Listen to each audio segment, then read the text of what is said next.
क्या कोई murder case कब्र के उस पार से सुलझाया जा सकता है? सुनने में बिल्कुल फिल्मी लगता है ना? पर आज हम एक ऐसे ही अजीबोगरीब और सच्चे क्राइम केस को समझने वाले हैं। एक ऐसा मामला जिसमें जासूसों के हाथ बिल्कुल खाली थे और फिर उन्हें मदद मिली एक ऐसी जगह से जिसके बारे में कोई सोच भी नहीं सकता था। जरा सोचकर देखिए, एक जासूस है जो महीनों से एक अनसुलझे मर्डर केस पर काम कर रहा है। अचानक एक दिन उसके पास एक फोन आता है। फोन करने वाला कहता है, मुझे पता है कातिल कौन है। जासूस पूछता है, तुम्हें कैसे पता? और जवाब मिलता है, मुझे ये सब खुद टेरेसिटा ने बताया है। टेरेसिटा यानी कि मर्डर का शिकार हुई महिला ने। बस यहीं से ये कहानी एक असाधारण मोड़ ले लेती है। तो बात है अगस्त 1977 की। डिटेक्टिव जोसेफ स्टचूला के पास एक फोन कॉल आता है। देखिए, अपने करियर में उन्होंने कई अजीब कॉल सुनी होंगी, पर ऐसी कभी नहीं। फोन करने वाले थे डॉक्टर चुआ और उनकी कहानी सुनकर किसी भी पुलिस वाले के होश उड़ जाते। उन्होंने दावा किया कि उनकी पत्नी के जरिए टेरेसिटा बासा की आत्मा ने अपने कातिल का नाम बताया है। अब ये समझने के लिए कि ये मामला यहाँ तक पहुंचा कैसे, हमें थोड़ा सा पीछे जाना होगा। तो सबसे पहले ये टेरेसिटा बासा थी कौन? वो फिलीपींस से शिकागो आई एक बहुत ही टैलेंटेड रेस्पिरेटरी थेरेपिस्ट थीं। एजवाटर हॉस्पिटल में काम करती थीं। जो लोग उन्हें जानते थे वो बताते हैं कि वो बहुत ही शांत, सरल और मेहनती इंसान थीं।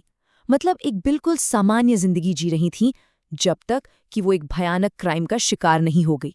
तो चलिए चलते हैं उस रात पर। 21 फरवरी 1977 शाम 7:10 टेरेसिटा अपनी एक दोस्त से फोन पे बात करती हैं। थोड़ी देर बाद वो अपनी डायरी में एक नोट लिखती हैं, गेट टिकट्स फॉर एएस। फिर उनके घर कोई आता है और बस कुछ ही घंटों के अंदर उनके अपार्टमेंट में आग लग जाती है। इन्हीं कुछ घंटों के अंदर वो भयानक राज छिपा है। पुलिस जब मौके पे पहुंची तो उनके लिए ये एक पहेली जैसा था। क्राइम सीन बहुत अजीब था। घर में जबरदस्ती घुसने का कोई निशान नहीं। इसका मतलब कातिल कोई ऐसा था जिसे टेरेसिटा जानती थी, जिसे उन्होंने खुद अंदर आने दिया। पर मकसद क्या था? घर से कुछ भी कीमती सामान चोरी नहीं हुआ था। और डायरी में लिखा वो नोट एएस, ये कौन था? महीनों तक पुलिस के पास इन सवालों का कोई जवाब नहीं था। और फिर जब लग रहा था कि ये केस भी बाकी अनसुलझे मामलों की तरह फाइलों में दबकर रह जाएगा, तभी कहानी में एक ऐसा मोड़ आया जिस पर यकीन करना मुश्किल है। और ये मोड़ आया टेरेसिटा की एक सहकर्मी यानी कलीग की वजह से, जिसने कुछ ऐसा महसूस किया जिसे समझा पाना नामुमकिन था। अब कहानी में एंट्री होती है रेमी छुआ की।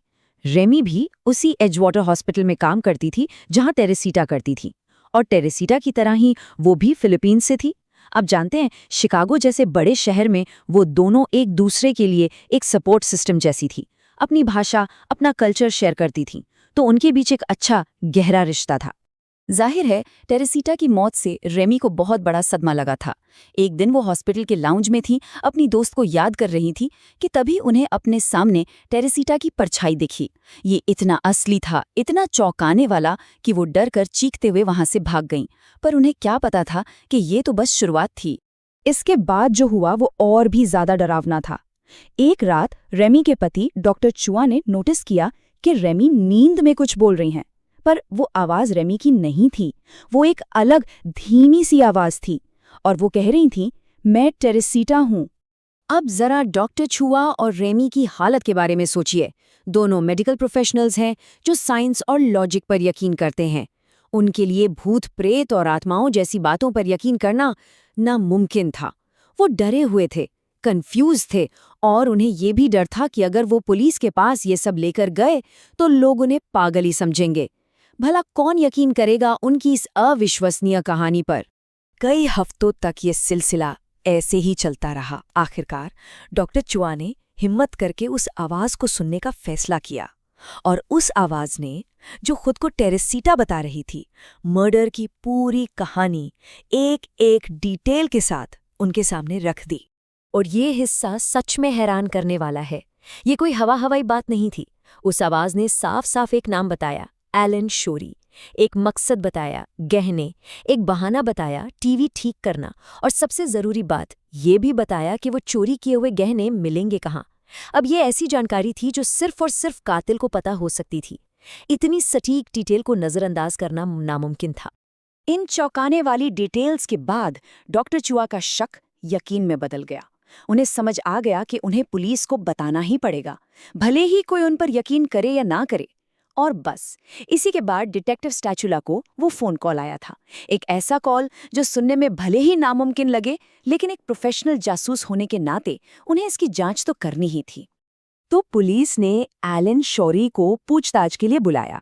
शुरुआत में तो उसने बस इतना ही माना कि हाँ, वो उस रात तेरेसिता के अपार्टमेंट में उनका टीवी ठीक करने गया था, लेकिन उसके पास सही टूल्स नहीं थे, इसलिए वो वापस आ गया। ये बात भी उस आवाज की कहानी से मैच कर रही थी। और बस यहाँ से सारी कड़ियां एक एक करके जुड़ने लगीं। पुलिस में उस आवाज से मिली हर जानकारी को वेरीफाई किया। एलन शौरी ने मान लिया कि वो अपार्टमेंट में था, चेक। टीवी ठीक करने का बहाना, चेक। और फिर आया सबसे बड़ा सबूत। जब पुलिस एलन की गर्लफ्रेंड इक्वेट्रा के पास पहुंची तो उन्हें ठीक वही मोती की अंगूठी और जेड का पेंडेंट मिला जिसके बारे में बताया गया था। टेरेसिटा के परिवार वालों ने गहनों को फौरन पहचान लिया। अब पुलिस के पास सिर्फ एक अजीब कहानी नहीं, बल्कि ठोस सबूत थे। जब एलन शौरी के सामने ये सारे सबूत रखे गए, खास तौर पर उसकी गर्लफ्रेंड के पास से मिले वो गहने, तो उसके पास कहने के लिए कुछ नहीं बचा। वो सबूतों के बोझ तले टूट गया और उसने अपना जुर्म कबूल कर लिया। और उसने मर्डर की जो कहानी बताई, वो शब्दशः वही थी जो रेमी चुआ के जरिए टेरेसिटा ने बताई थी। केस तो सॉल्व हो गया था, लेकिन कानूनी लड़ाई अभी बाकी थी।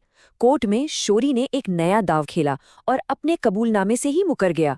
उसने कहा कि पुलिस ने उस पर दबाव डाला था, लेकिन जूरी के सामने गहनों जैसे पक्के सबूत थे जिन्हें नजरअंदाज नहीं किया जा सकता था, और आखिर में उसे दोषी करार दिया गया। लेकिन इस कहानी का शायद सबसे चौंकाने वाला और निराशाजनक हिस्सा अब आता है। इतने भयानक जुर्म के लिए दोषी पाए जाने के बावजूद एलन शौरी को सजा हुई 14 साल की, और उसने से भी उसने जेल में सिर्फ 4 साल काटे। 1983 में अच्छे बर्ताव के नाम पर उसे रिहा कर दिया गया। और आखिर में हम घूम फिरकर उसी सवाल पर वापस आ जाते हैं। अगर वो सच में टेरेसिटा की आत्मा नहीं थी, तो फिर रेमी चुआ को ये सब कैसे पता था? कातिल का नाम, टीवी वाला बहाना, चोरी हुए गहनों की एकदम सटीक डिटेल, और वो मिलेंगे कहाँ, ये सारी जानकारी उसके पास आई कहाँ से? यही वो सवाल है जो इस केस को आज भी इतिहास के सबसे अजीब रहस्यों में से एक बनाता है, और इसका जवाब शायद कभी नहीं मिलेगा।